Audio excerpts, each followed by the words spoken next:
नमस्कार, मैं हूं आपके साथ अंकिता पाल। ब्रीडिंग की शुरुआत करते हैं। राज्यपाल हरिबाऊ बागड़े ने कहा है कि वही समाज तेजी से विकास की तरफ आगे बढ़ता है और जिसमें नारी सशक्तिकरण के लिए कार्य होता है। उन्होंने ये भी कहा कि बच्चों को संस्कार और हिम्मत नारी शक्ति के रूप में मां ही देती है। उन्होंने मातृशक्ति को बच्चों की बौद्धिक क्षमता में वृद्धि करने वाले बताते हुए कहा कि महिलाओं को मन से मजबूत होना चाहिए। राज्यपाल ने सोमवार को एक निजी होटल में महिला सुरक्षा मंच द्वारा आयोजित नारी शक्ति 2024 पुरस्कार समारोह में संबोधित कर रहे थे। उन्होंने पर्यावरण संरक्षण, उद्यमिता और साथ ही शिक्षा, चिकित्सक, अर्थव्यवस्था आदि कई क्षेत्रों में विशिष्ट कार्य करने वाले महिलाओं को नारी शक्ति 2024 पुरस्कार प्रदान करते हुए उनके कार्यों से प्रेरणा लेने का आह्वान किया है।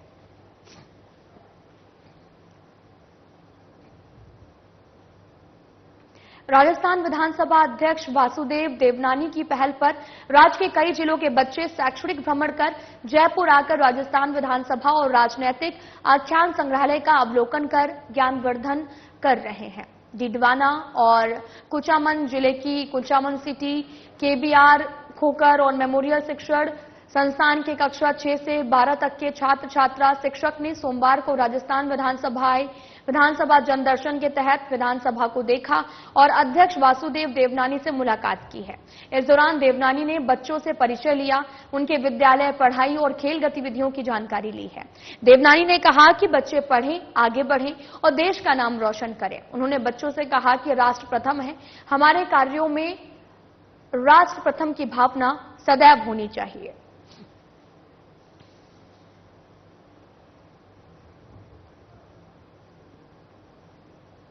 तो वहीं राजस्थान सरकार में कैबिनेट मंत्री और झोटवाड़ा से लोकप्रिय बीजेपी विधायक कर्नल राज्यवर्धन राठौड़ ने बीजेपी प्रदेश कार्यालय में संगठन पर्व सदस्यता अभियान 2024 के तहत सक्रिय सदस्यता अभियान के संदर्भ में आयोजित बैठक में शिरकत की है।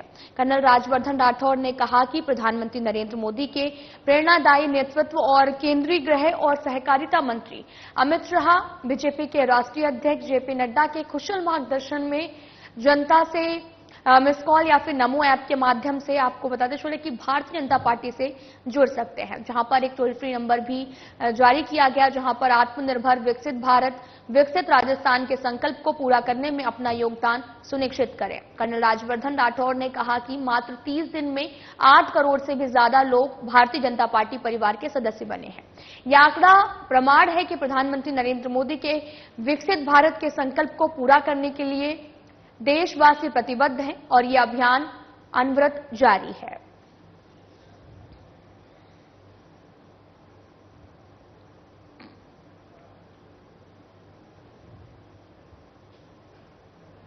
मुख्यमंत्री भजनलाल शर्मा की पहल और चिकित्सक मंत्री गजेंद्र सिंह खिवसर के निर्देशों पर प्रदेश में चिकित्सक सेवाओं को सुगम बनाने के लिए तकनीकी नवाचार लागू करने पर प्रतिबद्धता से कार्य जो है वो किया जा रहा है। इसी कड़ी में निम्स हॉस्पिटल, साथ ही जयपुर में आयुष्मान भारत डिजिटल मिशन के तहत कार्यशाला का आयोजन किया गया है।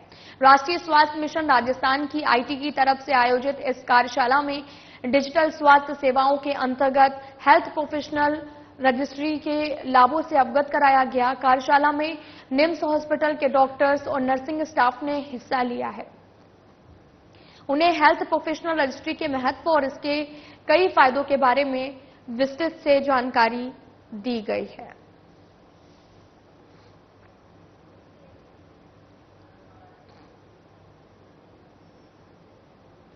दीपावली के पूर्व तैयारियों को लेकर सोमवार को नगर निगम ग्रेटर के जगतपुरा जोन के उपायुक्त कार्यालय में बैठक का आयोजन हुआ है, जिसमें बगरू विधायक डॉक्टर कैलाश वर्मा ने नगर निगम, ऊर्जा, जलदाय और अन्य विभाग के अधिकारियों की बैठक ली है। इस दौरान डॉक्टर वर्मा ने अधिकारियों की सभी वार्डों में दीपावली से पूर्व नियमित साफ सफाई और अन्य व्यवस्थाओं में तेजी लाने के भी निर्देश दिए हैं। बगरू विधायक ने कहा कि देश में दीपावली का त्यौहार बहुत ही धूमधाम से मनाया जाता है और ऐसे में इस पर्व से पूर्व आमजन से आ रही शिकायतों पर ध्यान देकर उनका निस्तारण करना बेहद जरूरी है। इस बैठक में जगतपुरा जोन उपायुक्त रेखा मीणा सहित अधिशासी अभियंता, सहायक अभियंता, अन्य अधिकारीगण, पार्षदगण और साथ ही मंडल अध्यक्ष, बीजेपी के पदाधिकारी और स्थानीय नागरिक भी मौजूद रहे हैं।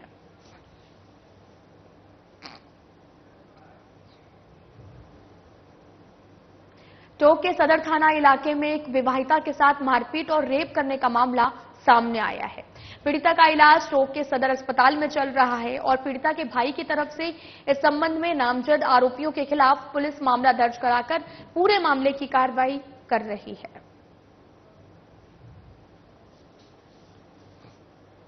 कल एक महिला ने अपने भाई के साथ उपस्थित थाना होकर बताया कि सर 11 तारीख को जो है मेरे पड़ोस में मेरी रिश्तेदारी में भी लगता है, उन लोगों ने जो है उनमें से एक व्यक्ति है मान से, उसने मेरे साथ रेप किया और उसके परिजनों ने जो है बाद में मेरे साथ शिकायत करने पर मारपीट की गंभीर रूप से। इस पर मुकदमा दर्ज कर लिया है और अभी अनुसंधान जारी है। करवाया? हाँ, मेडिकल रेप संबंधी मेडिकल करा दिया, चोटों का मेडिकल करा दिया और भी इसमें जो भी कानूनी कार्रवाई की जाए। अभी मेडिकल की पुष्टि नहीं है। मेडिकल की रिपोर्ट आज प्राप्त हो गई। महिला ने गंभीर मेडिकल में, हाँ, वो उसके जो आरोपी है उसकी मदर और उसके दूसरे जो अन्य महिला जो आरोपी है उनके विरुद्ध उसने शिकायत की है। तो इस संबंध में डॉक्टर साहब ने ओपिनियन दिए थे, इस तरह की चीज जो कह रही है वो सही है नहीं, एक बार उसकी रिपोर्ट प्राप्त हो जाए। वरिष्ठ नागरिक तीर्थ यात्रा योजना के तहत विशेष ट्रेन बीकानेर से वाया भगत की कोठी जवाई बांध रेलवे स्टेशन से होते हुए रामेश्वरम मदुरई तीर्थ स्थल पर यात्रियों को लेकर सोमवार को रवाना हुई है। इसे संभागीय आयुक्त वंदना सिंधवी ने हरी झंडी दिखाकर रवाना किया है। इस दौरान सवाई सिंह, श्याम पंचरिया और साथ ही देवस्थान विभाग के सहायक आयुक्त गौरव सोनी मौजूद रहे। इसमें बीकानेर और चूरू जिले के 230 यात्रियों को भेजा गया है। ट्रेन में बीकानेर से ट्रेन प्रभारी महावीर सिंह चौहान, सहायक ट्रेन प्रभारी, मेडिकल टीम और प्रत्येक कोच में 2 अनुरक्षकों को लगाया गया है।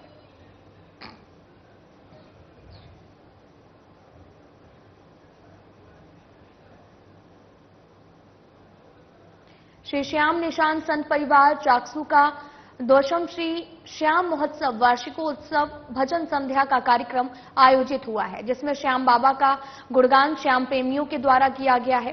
कलाकारों ने श्याम बाबा के एक से बढ़कर एक भजन की प्रस्तुति दी है। कार्यक्रम ज्ञानेश्वर महादेव मंदिर के बाहर गांधी स्मारक रोड सब्जी मंडी चाकसू पर आयोजित हुआ है, जिसमें धन्ना पीठाधीश्वर बजरंगाचार्य महाराज तामिया धाम और बालकानंद जी महाराज हर भावता धाम और स्वामी बाल मुकुंदाचार्य जी महाराज मंदिर, श्री दक्षिण मुखी बालाजी हातोज धाम अध्यक्ष अखिल भारतीय संत समिति राजस्थान विधायक हवा महल जयपुर और जगदीश दास जी महाराज बावन दास आश्रम चाकसू पधारे हैं, जहां पर जिनका मंडल सदस्यों द्वारा भव्य स्वागत किया गया है। श्याम बाबा का भव्य दरबार, आकर्षक श्रृंगार और इत्र और पुष्प वर्षा, अखंड ज्योत, 56 भोग मुख्य आकर्षण रहा है। कार्यक्रम में सुप्रसिद्ध गायक कलाकारों ने अपने भजनों की प्रस्तुति भी दी है।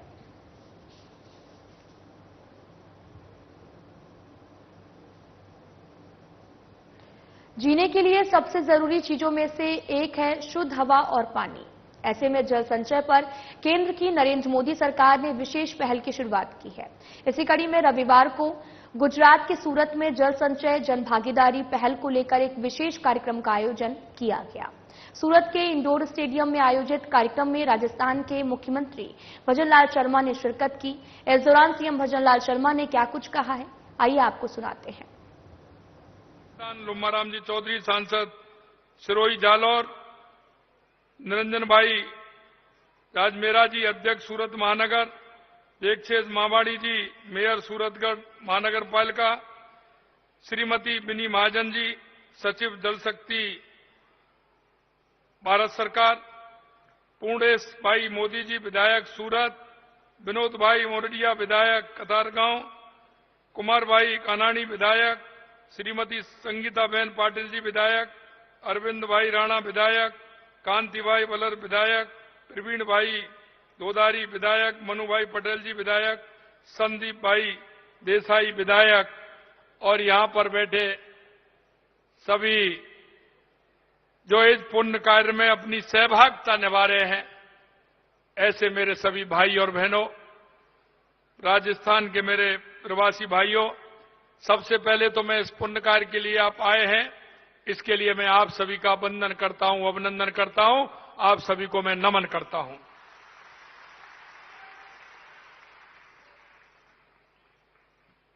मैं सूरत में रहने वाले और इस कार्य से जुड़ने वाले सभी भाई बहनों को बहुत धन्यवाद देना चाहता हूं, क्योंकि हमें पता है देश के यशस्वी प्रधानमंत्री नरेंद्र मोदी जी के नेतृत्व में हमारा देश आगे बढ़ रहा है। और मेरे राजस्थान के जो प्रवासी भाई हैं वो तो अच्छी तरह जानते ही हैं, लेकिन गुजरात के भाई भी अच्छी तरह से जानते हैं कि राजस्थान एक ऐसा प्रदेश है जिसमें पानी की बहुत बड़ी आवश्यकता होती है। हमेशा राजस्थान की अगर बात होती है तो हम पानी की बात करते हैं, लेकिन मैं धन्यवाद देना चाहता हूं देश के यशस्वी प्रधानमंत्री नरेंद्र मोदी जी को कि आपने देखा होगा 2003 में जबकि राजस्थान ने किसी से कहा नहीं, लेकिन पड़ोसी होने का जो नाता होता है वो अपने आप मन के भावों से निकल करके आता है। और 2003 में जब माननीय हमारे प्रधानमंत्री जी यहां के मुख्यमंत्री थे तो हमारा सता हुआ क्षेत्र जालौर और बाड़मेर, जहां पानी की बहुत बड़ी दिक्कत होती थी, हमें सबसे पहले 2003 में नर्मदा का पानी देकर राजस्थान वालों पर बहुत बड़ी मेहरबानी की थी, क्योंकि वो पड़ोसी के दर्द को जानते थे, अनुभव करते थे, तो उन्होंने राजस्थान के लिए पानी दिया। और यही मैं अब कहना चाहता हूं, हमारे माननीय CR पाटिल जी ने और हमारे यशस्वी मुख्यमंत्री भूपेंद्र जी पटेल जी ने ये जो योजना कर्म भूमि से जन्म भूमि, जल संचय, जन भागीदारी, जन आंदोलन, जो ये कार्यक्रम आज यहां हो रहा है, मैं कह सकता हूं कि इसको सबसे बड़ा लाभ राजस्थान को मिलने वाला है। और राजस्थान के हमारे भाई बहन पूरी तरह से पानी की स्थिति को जानते हैं, क्योंकि मध्य प्रदेश के अंदर भी पानी है, गुजरात के अंदर भी है, बिहार के अंदर तो सम्राट जी ने बताया कि कितना पानी आता है। अगर कहीं पानी से अछूता है तो वो राजस्थान है। इसलिए मेरा धर्म बनता है कि पड़ोसी होने के नाते आपने जो सोचा है, राजस्थान के प्रति जो आपका लगाव है, मैं दिल की गहराइयों से गुजरात प्रदेश का बहुत बहुत अभिवादन करता हूं, बहुत बहुत मैं धन्यवाद देता हूं। यह अभियान हमारी आने वाली पीढ़ियों को याद रहेगा, क्योंकि जिस तरह से मैं आज कह रहा हूं कि 2003 में देश के यशस्वी प्रधानमंत्री नरेंद्र मोदी जी जब यहां मुख्यमंत्री थे तो राजस्थान को देखा और गुजरात से पानी देने का काम किया। राजस्थान जहां जल हमेशा से एक अनमोल संसाधन रहा है, वहां जल संरक्षण की परंपरा रही है, क्योंकि हमको तो जल उतना ही मिलता है, बारिश भी कम होती है। लेकिन मैं कह रहा था कि माननीय पाटिल साहब, ये हमारी पुरानी परंपरा रही है जल संरक्षण करने की, लेकिन आपने एक नया उत्साह और उमंग राजस्थान के लोगों में पैदा किया है। हमारी पानी की बहुत बड़ी आवश्यकता होती है, आपने एक अच्छी मिसाल भी बनाई है। मैं हमारे राजस्थान वासियों की तरफ से आपको धन्यवाद देता हूं। हमारे पूर्वजों ने जल संरक्षण की आवश्यकता को गहराई से समझा और उन्होंने डिग्गी बनाने का, कुंड बनाने का, बावरी बनाने का, यह काम हमारा राजस्थान में बहुत हुआ है। लेकिन आपने एक नए आयाम जो स्थापित किया है, निश्चित रूप से इससे अगर हमारा जमीन में पानी रहेगा तो उसको कभी भी निकाल सकते हैं। और हर प्रदेश की जो सबसे पहली आवश्यकता होती है वो पानी की होती है। चाहे कोई भी क्षेत्र हो, सबसे पहले पानी की आवश्यकता होती है। इसलिए मैं कहना चाहता हूं, राजस्थान के अंदर अपार संभावना है, हर क्षेत्र में अपार संभावना है। चाहे वो मिनरल के क्षेत्र में हो, हमारे यहां मिनरल बहुत बड़ी मात्रा में है, चाहे वो हमारे पर्यटक की दृष्टि से हो, चाहे वो कृषि की दृष्टि से हो, हमारा राजस्थान खुशहाल है। लेकिन सिर्फ कमी है तो वो पानी की है। और पानी की कमी को पूर्ति करने के लिए टांके, तालाब, कड़ीन, नाडियां, पाट, जोहड़ के माध्यम से वर्षा जल को सहेजने का काम हम करते हैं। मैं इतना कहना चाहता हूं कि जिसके मन में होती है और जिसको दर्द दिखता है, देश के यशस्वी प्रधानमंत्री नरेंद्र मोदी जी ने जब हमारी सरकार 10 महीने पहले जब आई थी तो उन्होंने राजस्थान का दर्द समझा। और सबसे पहले मैं आपको बताना चाहता हूं, सबसे पहले जो राजस्थान की जो समस्या थी, मध्य प्रदेश की जो समस्या थी, देश के यशस्वी प्रधानमंत्री नरेंद्र मोदी जी ने उन समस्या को हल करने का काम किया।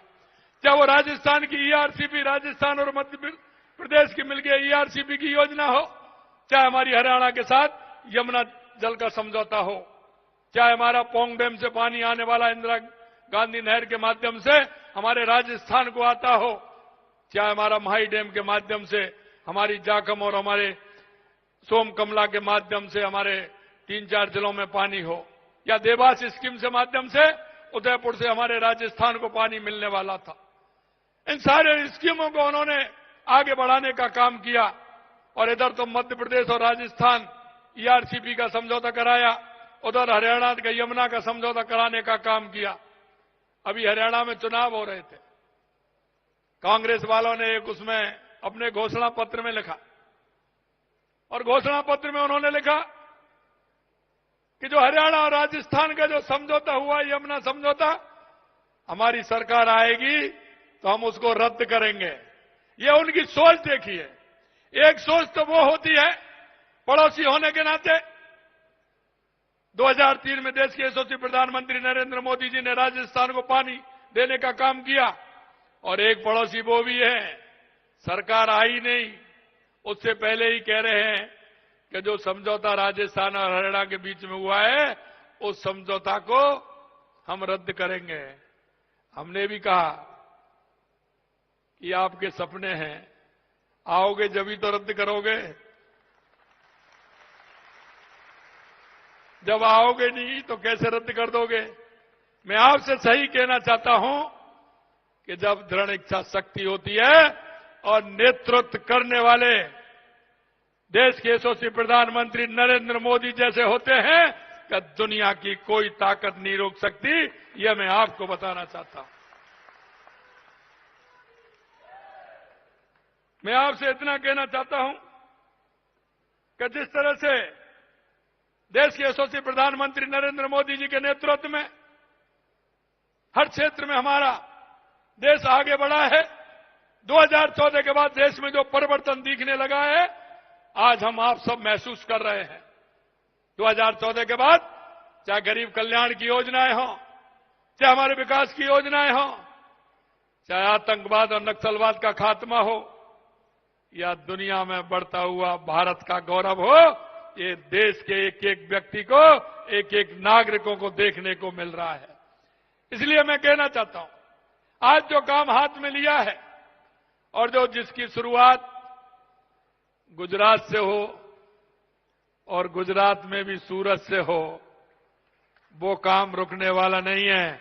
ये देश का जन आंदोलन भी बनेगा, जन भागीदारी भी बनेगी और जल संचय भी होगा। ये मैं आपसे कहना चाहता हूं। मैं मित्रों, इतना आपकी ये जो अनूठी पहल है, जिसमें राजस्थान के हर जिले के प्रत्येक गांव को 4 जल संग्रहण संरचनाओं के निर्माण के लिए प्रवासी उद्यमियों के योगदान देकर के जो जोड़ा जा रहा है, ये इतिहास बनेगा। और अभी मेरे को किताब दी थी, मैं अभी कह रहा था कि गुजरात के अंदर राजस्थानी प्रवासी बहुत हैं, लेकिन मैं कहना चाहता हूं, जितनी मोटी किताब दी अभी इतनी मोटी और होने वाली है, क्योंकि आपका कार्यक्रम जिस दिन से यहां बना है, लगातार मैं भी देख रहा हूं, लगातार फोन आ रहे हैं कि आप सूरत भी आओगे, इस काम को हम भी करेंगे। तो एक पहल देने की बात होती है। आपने एक अच्छी पहल के लिए किया है।